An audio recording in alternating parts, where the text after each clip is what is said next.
there, guys? Welcome back to the Apocalypse Sand Scorcher. Built this a couple years ago. It's pretty custom. We'll talk more about it after we drive it. Now I'm running out of daylight. It's had those two lights on top. I never even knew they were red. It came on the rack when I got it. I've had that light bar floating around. That was an old mystery box item from 3 or so years ago. It's an RC 4-wheel drive light bar. Figured I'd throw that on there. I had enough extra plugs on that receiver. But yeah, this thing was really quick. It's been one of my most viewed videos, and I haven't really touched it since. So we're going to get it out and tear up some gravel, and then when we get back in, we'll talk about all the 3D printed mods this has, as well as the scale stuff that I've added to it. So let's hit the dirt.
Alright guys, my drive got cut a little short. It ended up getting dark pretty fast.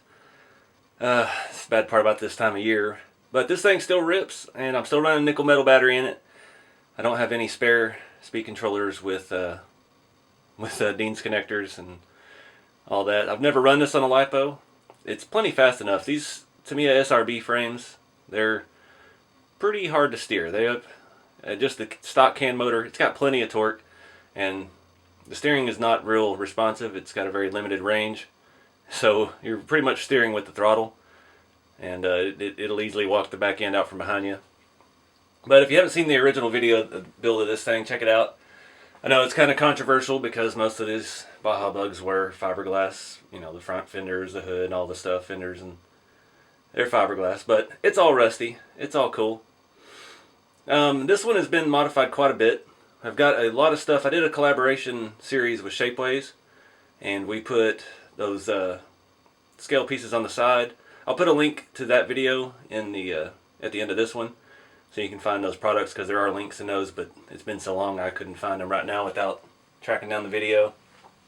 But those little side racks, I've got nitrous bottles on this side. The other side has a gas can, and that was pretty cool. Also, another big mod to this, it has full inner fenders.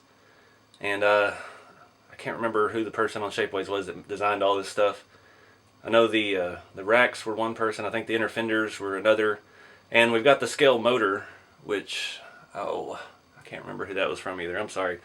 Like I said, the links are in the original video, but the scale motor is a beautiful piece. I'll show you that. I was pretty happy with how the motor came out. I used real rust on the fan shroud and some of the pulleys, and the exhaust pipe.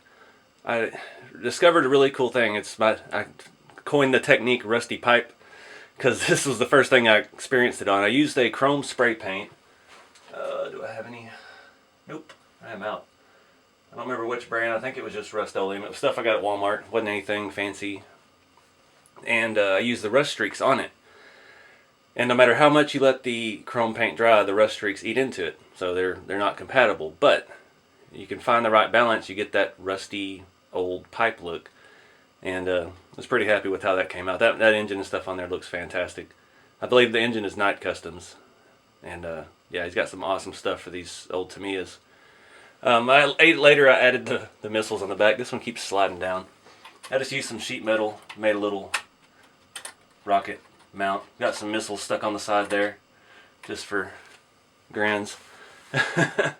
Up top, little toolbox is RC 4-wheel drive, and when I got that, it had a terrible finish on it. It was chipping away, so I just threw some rust on it, stuck it up on top. It fits pretty well. Got one of my bungee cords come undone. I have no idea where I got the bungee cords with the gold hooks. but it looked kind of cool. This little generator is from some off-brand G.I. Joe toys at Walmart. I don't know where it was. I found that piece at a flea market in a junk bin of toys. I think I paid $0.25 for it, and I weathered it up. And then later I saw it at Walmart in a little pack of their off-brand G.I. Joe toys. So, I'm not sure about the light bar. It kind of, I don't know. The light's kind of cheapened the look for me for some reason. But, I don't know. It's a little too clean. May need to weather it up a little bit. And I don't know about the red LEDs in the other one. I kind of get the idea of it, but it's not really my style. So I don't know if I'll keep all that or not. But, yeah, it still runs and drives. I had to throw an old axial ESC I had laying around in it. And just used the old RC 4-wheel drive ready to run radio set because I don't have any more saved spaces on my DX3S. I did end up getting rid of the DX5 Rugged. I just couldn't, the clicky wheel wouldn't work for me, or the rolly touchpad wheel. I got too many calluses on my fingers. I work with my hands, and it would not ever register me trying to touch it. Spent an hour the first night I got it trying to program one vehicle name into it.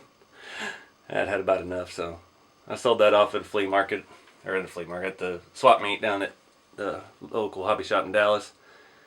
But all the Shapeways stuff's really awesome. I used metal mesh from a trash can to make the windows. The windshield is cut out the original piece, and we just spray painted it and scratched off some wiper marks. It's not the best looking thing. It's a little aggressive, but I'd already messed up one windshield and I only had one left, so that's what we're stuck with. I was going to put LEDs in the headlights of this, but they do not give you that option. It has a screw dead center in the middle of the chrome to attach it to the body. So it didn't really work out, but oh well. Like I said, I'm not real sure. I'm thrilled with the lights. It might look cool to have some dingy yellow lights in the headlights. We could do away with those upper lights. The stance on this is one of the big things, and I've ran it both ways. I ran it stock.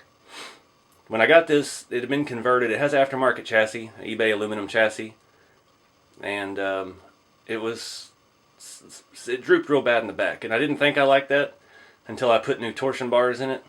The torsion, these actually have a torsion axle. It's got a little metal rod that runs underneath the battery compartment. It never worked well with this chassis because it doesn't have the clear battery electronics box thing, so it doesn't really hold the torsion bars down. So I ended up taking those back off because it stood up too high in the back and it wouldn't give me the stance I wanted. It was giving me way too much positive camber, and it just looks meaner with all the negative camber in the back, especially when it's kicking up mud.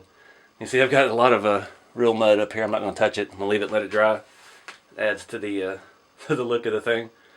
But yeah, just a quick video, just getting some stuff out and messing around. Thought I would upgrade this a little bit, get it running again at least, see if it needs anything, and try to keep it running for UST. I didn't have it running last year, and it set up on one of my tables and rolled off, and it did crack the body a couple places up here by the roof rack. You can see some of the handles broke. I haven't fixed it because it's rusty anyway, so it's not really affecting the structural integrity unless I flip it on its roof. But anyways, I appreciate you guys watching, and here's the links to those other videos for this, and keep it scale. I'll see y'all in the next video.